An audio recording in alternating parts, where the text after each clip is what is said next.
Shalom, selamat datang di Renungan Harian Rhapsody of Realities Indonesia, edisi 24 November 2025. Judul renungan hari ini adalah Tidak ada yang boleh tersesat di tengah kumpulan.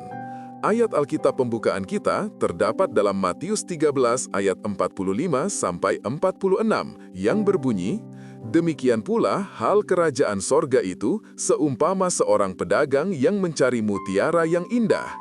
Setelah ditemukannya mutiara yang sangat berharga, ia pun pergi menjual seluruh miliknya lalu membeli mutiara itu. Setiap jiwa di bumi penting bagi Tuhan, dan karena itu seharusnya juga penting bagimu. Tuhan Yesus berkata, demikian hendaknya supaya genaplah firman yang telah dikatakannya, dari mereka yang engkau serahkan kepadaku, tidak seorang pun yang kubiarkan binasa. Yohanes 18 ayat 9. Perhatikan bagian yang digaris bawahi. Dia mempertahankan semua jiwa yang diberikan Bapa kepadanya, kecuali anak kebinasaan yang ditakdirkan untuk binasa. Tuhan adalah teladan kita dalam memenangkan jiwa dan pemuridan. Berapapun banyaknya orang yang datang ke gereja, pertemuan sel, persekutuan, dan pertemuan penjangkauan kita, jangan sampai ada yang tersesat di tengah kumpulan. Banyak persekutuan dimulai dengan semangat dan visi, tetapi seiring waktu, individu-individu berharga terabaikan. Sebuah kelompok terbentuk, lalu kelompok lain, dan kelompok lain lagi. Tetapi apa yang terjadi pada kelompok pertama yang datang? Kemana mereka pergi? Mereka dipercayakan kepada kita. Oleh karena itu, kita harus mampu mempertanggungjawabkan mereka setiap saat. Jangan menerapkan pelayanan penggantian, sebuah skenario di mana setiap minggu ratusan orang yang baru bertobat dan yang baru pertama kali datang membanjiri gereja, tetapi tidak ada pertumbuhan jumlah. Tempat gereja tidak pernah penuh karena ada yang baru datang dan yang lama tidak dipertahankan. Hal itu tidak akan mengarah pada pertumbuhan gereja. Setiap jiwa berharga dan layak untuk dipelihara dan diteguhkan di rumah Allah, gereja yang merupakan tiang penopang dan dasar kebenaran. Itulah tujuan sistem sel. Misalnya, jika engkau adalah seorang pendeta, terlibatlah dalam sistem sel bukan hanya sebagai peserta, tetapi sebagai pemimpin dalam struktur, strategi, dan pengawasan sel.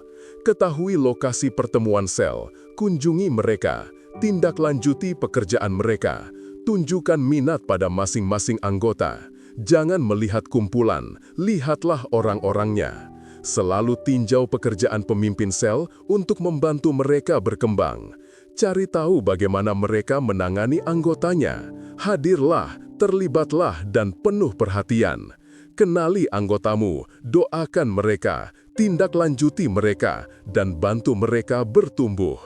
Tidaklah cukup hanya berkhotbah atau mengadakan program. Engkau harus menghubungkan, memuridkan, dan memelihara jiwa-jiwa berharga yang Tuhan tambahkan ke dalam gereja. Jangan abaikan detailnya dan mengharapkan dampak. Pertumbuhan itu disengaja, efektivitas itu disengaja, dan setiap jiwa berharga. Mari kita bersama-sama berdoa. Bapa terkasih, aku berkomitmen untuk pertumbuhan sejati orang lain melalui pemuridan, tindak lanjut, dan memenangkan jiwa secara efektif. Setiap jiwa yang dipercayakan kepadaku dipelihara, diteguhkan, dan bertumbuh secara rohani untuk menjadi pekerja yang bijaksana dan setia dalam tuayan-Mu. Dalam nama Yesus, amin. Untuk lebih mendalami dan mengerti renungan kita pada hari ini, baca juga ayat-ayat berikut ini. Yohanes 6 ayat 39, Kisah Para Rasul 20 ayat 28, Lukas 15 ayat 4. Jika kamu diberkati dengan renungan ini, silahkan berlangganan pada semua akun media sosial kami seperti YouTube, Facebook, dan Instagram. Dan jangan lupa untuk membagikannya kepada semua orang supaya mereka juga diberkati dengan firman Tuhan ini. Bagi kamu juga yang rindu untuk dilayani secara langsung, silahkan hubungi nomor yang ada di bawah ini. Sampai jumpa besok hari, salam kasih karunia, dan Tuhan Yesus memberkati. Amin.